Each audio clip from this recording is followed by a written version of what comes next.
Good morning, and welcome to First Edition, the online ministry of First Community Church. My name is Glenn Miles. I'm the senior minister here in this amazing congregation, and we are thrilled that you've joined us on this day for worship. We want you to know, no matter who you are, where you're from, what you believe or don't believe, you are welcome and accepted as you are in this place. Right now, there's a QR code up on the screen. Take a moment, would you please, with the camera option of your phone, click on the link that comes up. You can register your attendance. You can send in a prayer concern if you have one. You can even give to the offering if you choose to do so. The sermon today is part 2 in my summer series titled, Hope is a Dangerous Thing. We're going a little different direction today and being inspired by the animated film Frozen, which reminds us that fear can ultimately be our enemy and that love casts out fear. That second line is from the Bible. It's from a letter that John wrote to the early church 2,000 years ago. It's really fascinating. Watching the movie, I discovered that fear actually can kind of lock us in, lock us away from all that matters and is good and beautiful in the world. Love then sets us free. I'm looking forward to sharing this sermon with you. Let's go now together to worship.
Early in the animated film Frozen, we meet 2 young princesses, Elsa and Anna, who are sisters, of course. Elsa, the oldest, Anna is the youngest. The 2 of them love to play in snow, and we see that demonstrated on the screen. And we also find out that Elsa has this amazing gift where with the flick of her wrist or the wave of her hand, she can create huge piles of snow or wonderful slides made out of ice. And Anna is seen jumping from pile to pile to pile, hits a slide and slides up and hits another pile of snow. It's beautiful and fun until Anna just goes too fast. And Elsa isn't able to create a pile of snow large enough to protect her from hurting herself. And in fact, when she waves her hand, instead of creating a pile of snow, her magic, her power, injures her sister. It's a head wound. It's a grave issue. Well, the king and queen come rushing to her side, but they're worried for her, but they know that there is a tribe of friendly trolls with healing abilities. And so they make their way through the forest to find the trolls to help their daughter. Let's watch the clip. Please, help! My daughter!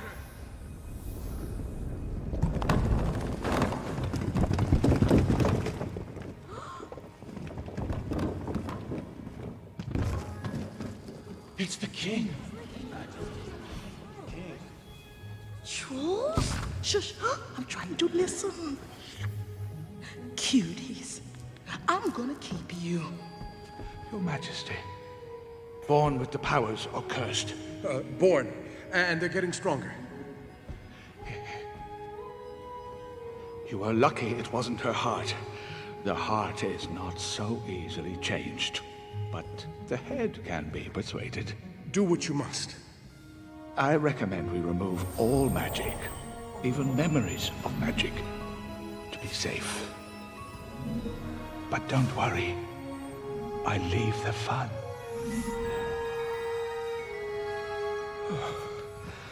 She will be okay. But she won't remember I have powers? It's for the best. Listen to me, Elsa. Your power will only grow.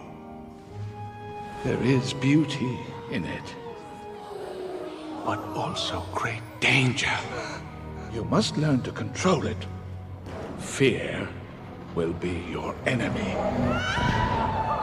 No, we'll protect her. She can learn to control it, I'm sure. Till then, we'll lock the gates. We'll reduce the staff. We will limit her contact with people and keep her powers hidden from everyone, including Anna.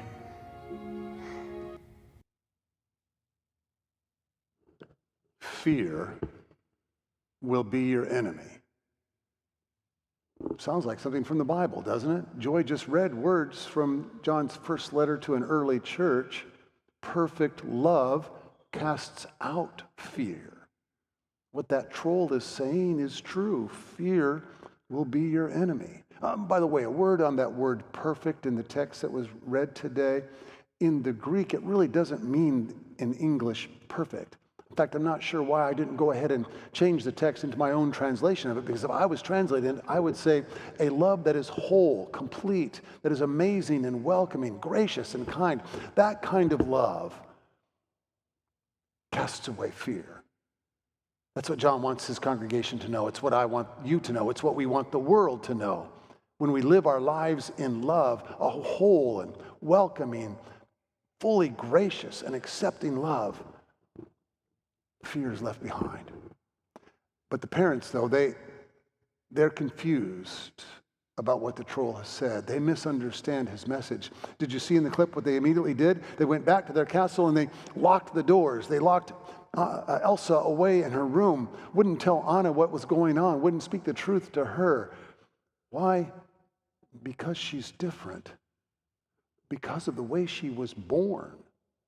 She didn't seek these powers. She didn't look for this gift. She was born that way. And now they've locked her up, pushed her aside, said she's not worthy of being out in the family or out in public. It's really a sad thing when we see that same kind of thing still happen today, isn't it? It's amazing what we get caught up in. And by the way, you have power, and I have power.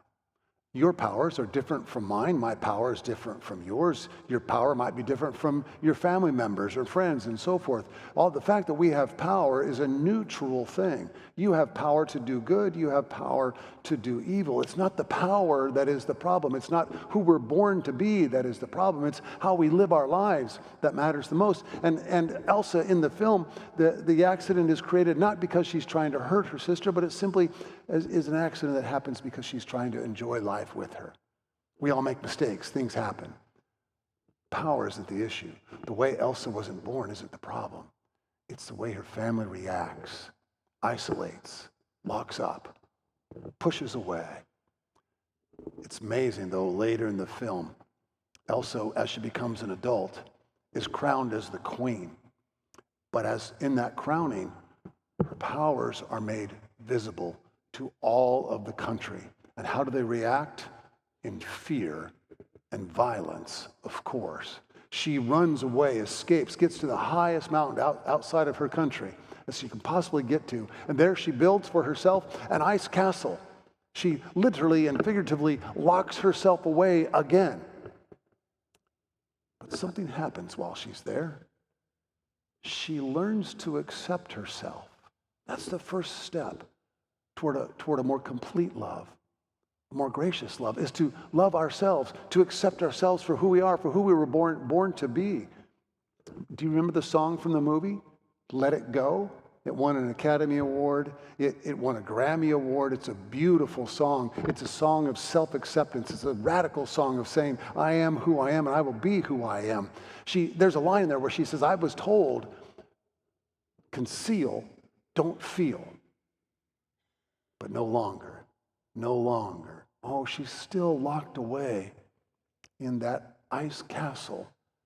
But we see in that song, we hear in that song, her first step toward a radical acceptance of herself.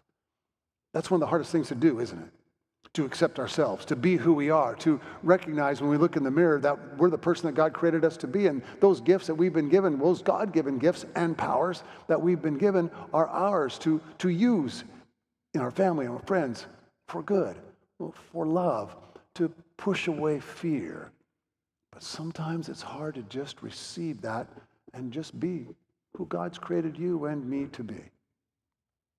Back in 1994, I was an associate minister at University Christian Church in San Diego. I had responsibilities for the spiritual life of the congregation, literally from age 2 all the way through senior adulthood. I was required to design ministries and programs for all those different age groups. I had a great time there. My boss, my mentor, was the Reverend Dr. Richard A. Wing, who I'm sure many of you remember and know, who was for many years, more than 20, the senior minister here at First Community Church. In January of '94, Dick announced to the congregation that he had accepted a call to come here to Columbus, Ohio. Shortly after that, I said, hey, Dick, can we go out to lunch? I'd really like to take Senior Ministry 101 with you. I was interviewing for a church in Atlanta, a job that I would eventually be called to. I said, I just want to learn everything I possibly can about budgeting and staffing and preaching and running the church, overseeing all the things that have to happen. Can I get 2 hours with you over lunch? He said, of course. A couple weeks later, we sat down for almost 2.5 hours. It was a great lunch. Lots of stories, lots of laughter. Near the end of our time, I said, okay, be gentle, but be honest. What do I need to pay attention to? What are some areas in my work that aren't quite up to par? He was gentle, and I'm not going to tell you what he told me. But then, right after that, he said, here are some gifts and graces that I see you have for ministry. And it was very kind of him to do so. I got a little emotional and kind of choked up, and he said, hey, what's going on? I said, Dick, in the 13 years I've known you, this is the first time I realized it's okay that I'm not you. He said, Mills, you're such a dork. By the way, he always, still to this day, calls me Mills because he knows I hate being called Mills. Dick, if you watch this sermon, try Miles just once. But I got to tell you, it was a great moment in my life to recognize that the person that God created me to be is fine. I was given gifts and graces different from Dick's, and these are different from mine. And I do want to say this, by the way. Not only is Dick a mentor for me still, even now, and a great friend, I think he's one of the greatest preachers our denomination. We're both ordained in the Disciples of Christ denomination. One of the greatest preachers in the history of the Disciples of Christ. A fabulous man, and a fabulous preacher in the pulpit. Amazing. It was an opportunity, though, for me in that moment to accept myself. I have another friend who serves the world and his faith. His name is Rabbi Art Nemitov. Rabbi Art formally announced his retirement a couple of weeks ago, and he then gave what he called his penultimate sermon. In the sermon, he humbly and genuinely became vulnerable with the congregation. He let them know that there had been too many times in the service of his faith as a rabbi that he hadn't spoken up in the face of injustice, that he hadn't taken a stand when something terrible was happening in the country. He named 3 particular instances and fully owned it. I do want to say this about my friend Rabbi Art. I think he was a bit hard on himself. He and I served together in Kansas City for 14 years. He served the congregation B'nai Yehuda. I served Country Club Christian Church. And in fact, we did stand together in the face of evil on at least two or three occasions. One of those was the 10th anniversary of 9/11. I invited him and our mutual friend, an imam in Kansas City named Ahmed. I invited Art and Ahmed to come to the pulpit at Country Club and preach a word of hope on the 10th anniversary of 9/11, and we received some highly critical mail, some ridiculous emails, even had a couple of threats left on the phone, and yet the 3 of us stood together. It was a powerful moment in my life. Each of us gave about a 10-minute sermon or so. Maybe each of us were a little longer than 10 minutes. After it was over, we all stood together in the chancel during the final benediction. Someone said to me at the door afterwards, "I loved your sermons. All 3 of you brought a word of hope, a word that I needed to hear this morning. But I'll tell you this, Glenn," she said, "I'll probably forget the content of your sermons. I'll never forget the image of you and Art and Ahmed standing together in unity against the evil that this world can throw at us." Well, Art went on in his sermon, and he said to his congregation 2 Fridays ago in their Shabbat service that he is no longer going to give himself up to fear. Too often he's let fear control him in his messaging and his preaching and his teaching, and even in retirement now he is going to find new ways to serve and new ways to give himself not only to his faith but to this country and to the world. I won't get into all the rest of the specifics, but he said, "No longer will I hide behind a false sense of humility, pretending like I'm just being a humble faith leader. Instead, I'm going to speak out and speak up. I'm going to act with courage and moral clarity." It's a powerful sermon. He received a standing ovation at the end. A beautiful word, because he invited his congregation to do the same. No longer can we, as a congregation, sit back and not raise our voices. If you've seen the film Frozen, you know already that Anna was the voice of courage and love, who stands up against everything else that's happening in her country. And she takes on the challenge of going to find her sister. She climbs that mountain, makes her way all the way through all kinds of obstacles, finally up to the top, into the ice castle. She walks in and she says to her sister, "I'm not afraid." Do you see what's happening? Everyone else is afraid of the sister and her powers and all that she's able to construct. Anna sees her not through the eyes of fear, but through the eyes of love. She loves her sister unconditionally. She doesn't understand all those powers. She doesn't understand why her parents isolated her sister away from her and from everyone else. All she knows in the depths of her heart, mind, and soul is that she loves Elsa. "I'm not afraid." She sees beauty where others are blinded by fear. Fear, though, continues to raise its ugly head.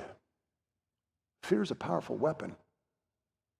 Fear can create scapegoats.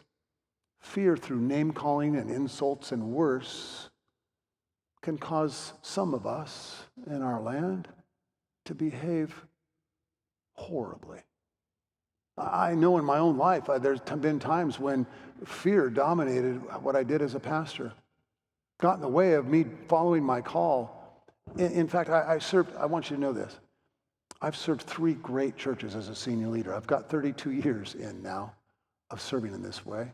All 3 churches, wonderful. Sandy Springs Christian Church in Atlanta that I served, formed and founded in 1960 by a woman pastor in Georgia. I can't prove this, but I think she's the only woman pastor in Georgia at that time. A woman. It's a very progressive, very radical church, still thriving and doing well today. Country Club Christian Church in Kansas City, another amazing place. They stood and marched with Martin Luther King in the fight for civil rights. They elected one of the first churches to elect a woman as a leader in the church back in the 1970s when that wasn't happening.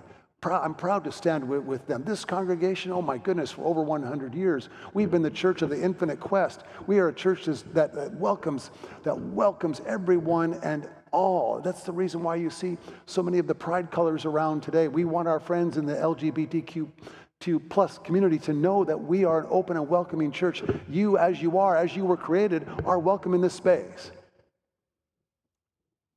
And yet, there have been too many times where I, as the leader, and others, let fear dominate. I've been in too many staff meetings, board meetings, and committee meetings where fear was the dominant presence in the room. And here's a problem with fear. It doesn't lead us to lose our faith.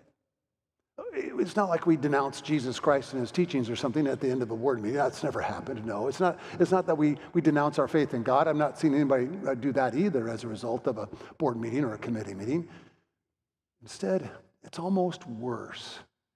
You know what happens when fear dominates?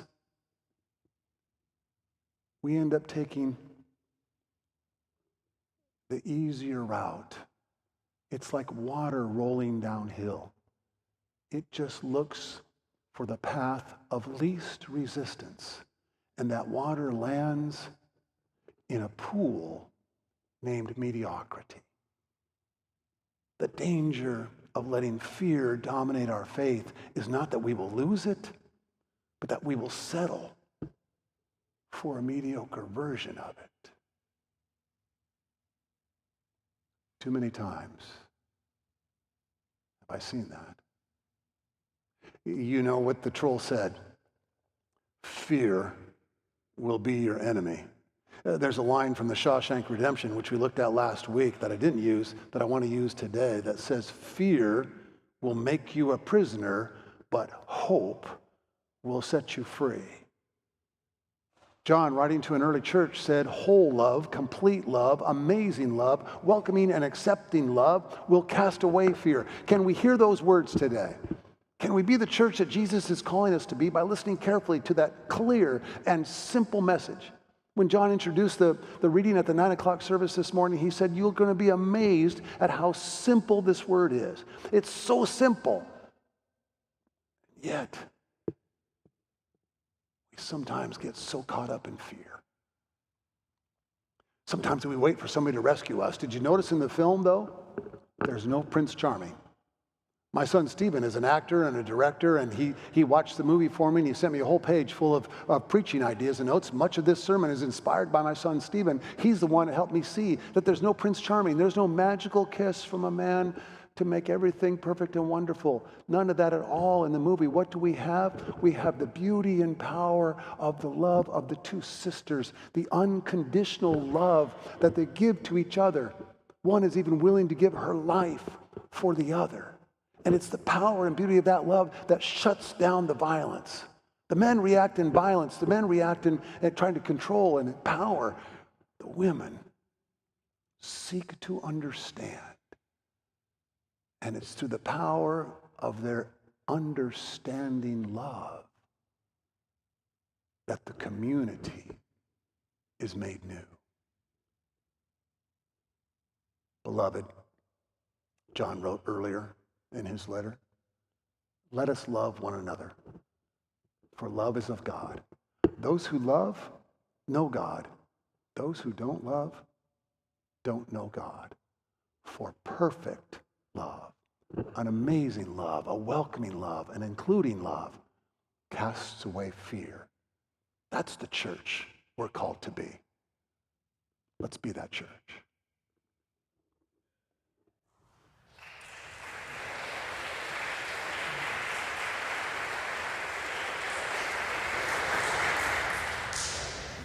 Thank you for joining us for worship today. I trust that you were inspired by the music and blessed by the message. Right now, we're going to put the QR code back up on the screen for you. If you didn't register earlier, please take a moment to capture that code, click on the link that comes up, and then register your attendance. Give us a prayer concern. We'd love to pray with you. And also, we'd like you to prayerfully consider making a financial donation to First Community Church. As you can imagine, it takes a great deal of resources in order to produce these videos and these services and all the rest. We're trying to spread the love of Christ, not just around our community, but also around our country and around our world. Join us, won't you please, in spreading that love? Well, in the meantime, have a beautiful and peace-filled week.